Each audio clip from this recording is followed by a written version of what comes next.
Hello， 大家好，我是妮妮家的汉堡，今天继续为大家带来搞笑脑洞美漫《辛普森一家》第25季第16集。学校今天又组织集会，孩子们听说要讲历史，全都是怨声载道，哪怕是史蒂芬·道格拉斯和林肯都镇不住场子。看样子，就算是上帝来了，都不能按着他们的头学习历史。他们甚至都不等开场白念完，就开始朝台上砸起了东西，还有人把眼镜仔给扔了上去。这也就算了，混混们还用篮球框攻击道格拉斯，你为啥要作践自己？你为啥要作践自己？面对这群放肆的孩子们，林肯发了飙，告诉你们，我还扮演过弗莱肯斯坦。说罢就朝孩子们冲了过去，双方打作一团，最后还上了报纸。校监得知此事，立刻来找校长算账。校长能怎么办？只能拍马屁哄着。气消了，问题还是要解决的。校监认为这群孩子缺乏尊重，所以应该举行比赛，让他们说出尊重的对象，以达到教育的目的。没钱设立奖项也不用担心，可以去拉赞助商，就是校长可能会受点委屈，不过问题不大。为了比赛，校长成为了吉祥物，专为三明治的三明治打广告，食堂也只供应这家的三明治。那穷孩子们怎么办？抱歉，你这种穷逼就饿着吧。有了赞助商，演讲比赛终于顺利举行了。小胖子所崇拜的人是他妈妈的男朋友强强叔叔，他带小胖子去看了电影，但也抢劫了他们母子俩。金小妹看了看手中的居里夫人，得意之情溢于言表。再看旁边糊涂蛋崇拜的是小精灵，他更觉得自己胜券在握。这时马丁走到了台上，他说自己的女英雄在20世纪有重大的科学发现。金小妹当场就懵了，忙劝慰自己，马丁说的是玛格丽特米德，然而很不幸的是，他说的就是居里夫人，自己的课题被别人抢先了。金小妹委屈地跑出会场抽泣，刚好此时小新正在走廊玩耍，得知事情原委后，他建议妹妹把爸爸当做英雄做演讲。金小妹觉得这太普通了，根本不够出彩。那小新却告诉她，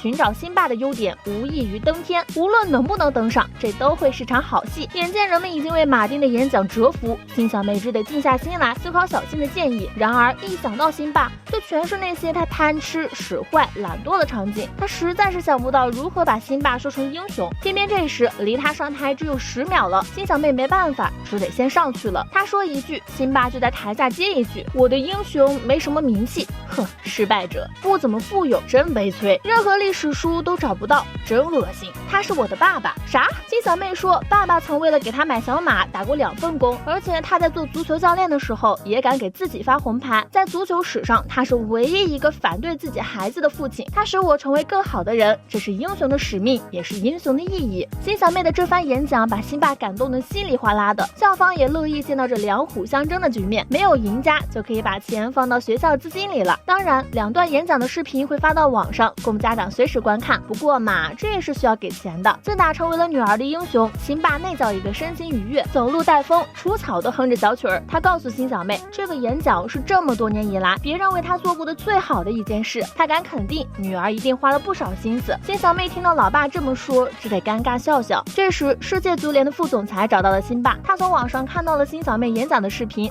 得知辛巴是一个非常正义的人，所以想邀请他给世界杯当裁判，好止住弥散在裁判间的受贿风气。他希望辛巴能帮帮他们，并且他还预见到自己马上也会因为腐败被逮捕。副总裁话音刚落，手就被铐上了。好家伙，这就是大预言家吧？不过也不用担心，下任总裁马上就走马上任了。他继续之前的游说，说需要辛巴这样的局外人去裁决比赛。辛巴有些犹豫，就问了女儿的意见。金小妹那是不能再同意了，包吃包住，还能去世界足球盛会，这样的好事可不是天天都有的。是这个道理，辛巴当即答应了去当裁判。坐飞机的时候，辛小妹和一老妇人换了座位，因为老人家的电视坏了，而辛妈则是用平板学起了葡萄牙语。然而还没学到几句话，头顶就响起了机组人员的声音，您能把这个关掉吗？把我们都烦死了，每个人都觉得在飞机上就能学会别国语言，你们知道这很不尊重人吗？不久后，世界杯如期举行了。首先对战的双方是巴西和卢森堡，巴西代表的是世界著名假摔大师厄尔迪沃。这位老兄真实展现了什么叫人生如戏，全靠演技。这场比赛巴西队赢得毫无悬念，可能是找不到说的。解说员们对辛巴也是好一顿夸，说他的正直让世界杯达到了应有的水准。晚上吃饭的时候，辛妈还在不停地学葡萄牙语，旁边的辛巴都吃完了，他还没动静，感觉有些撑。辛巴就打算出去透透气。正当他大发对巴西的感慨时，一个身穿西装的男人走到了他身边。西装男颇为熟络地握住他的手，恭喜他今天做出了公正的裁决。但接着他就让人拿了个箱子摆在辛巴面前，毫无疑问，里面装的是货真价实的钞票。辛巴想也不想就坚定地拒绝了。不过很显然，西装男并不打算就此放弃，这里里的贿赂简直是无处不在。辛巴罚绊倒对手的球员红牌，这队员就夹着钱让他收回，然后辛巴又夹着红牌还给他，两人就这样你来我往，钱和红牌都裹成了一个球。辛巴一脚下去，把这球踢进了球门。睡觉的时候，辛巴突然觉得脑袋膈应，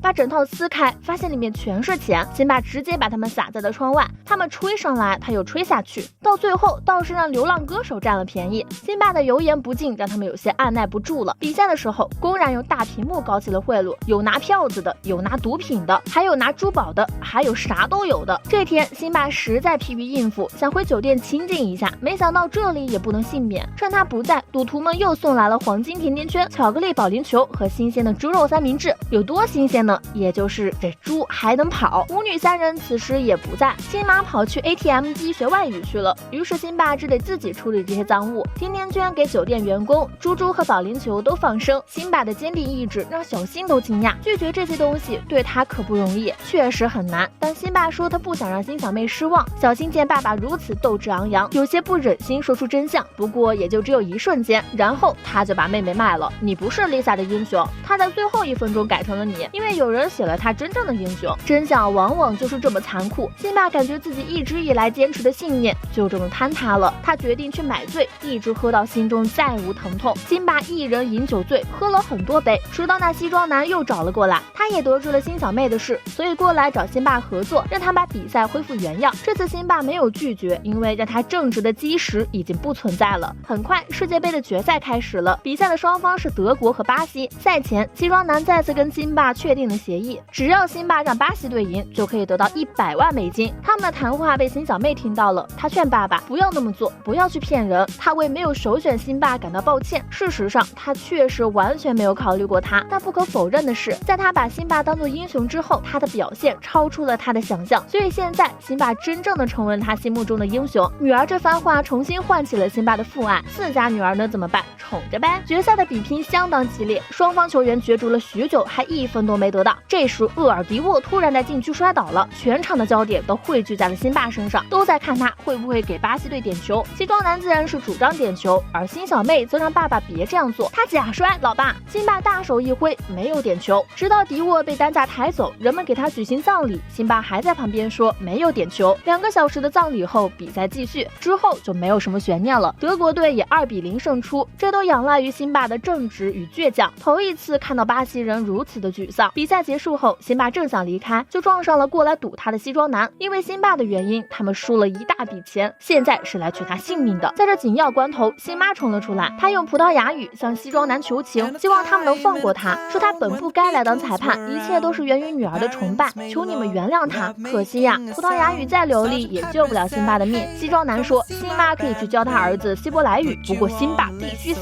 辛妈急了，恳求他不要开枪，求你了，我是个妈妈，你肯定也有妈妈吧？他当然有，他妈妈就是和辛小妹换座的老妇人，他让儿子放了他们，我们欠辛普森一家的，永远也偿还不了。他不就是在飞机上跟你换了座位吗？那是15个小时的飞机好吗？说罢还打了儿子一巴掌。无奈之下，西装男只得放走了他们。之后全家人来到了迪沃的坟头，辛巴满怀悲切地说了一句没有点球，气得迪沃直接飘出了坟墓。好吧，然后扬长而去。最后全家人还坐着小船去游览了亚马逊。有一说一，这里的景色是真的美，但他们没想到的是，阿珂居然把手伸向了这里。最棒的事情就是我能拿到地道的猴肉了。他还给了自家猴子一把枪，让他亲手送那些捕获的猴子上路。猴子拿着枪来到了同类面前，用猴语与他们交谈了一番。小丑进来之前一直装死，等他进去就咬死他。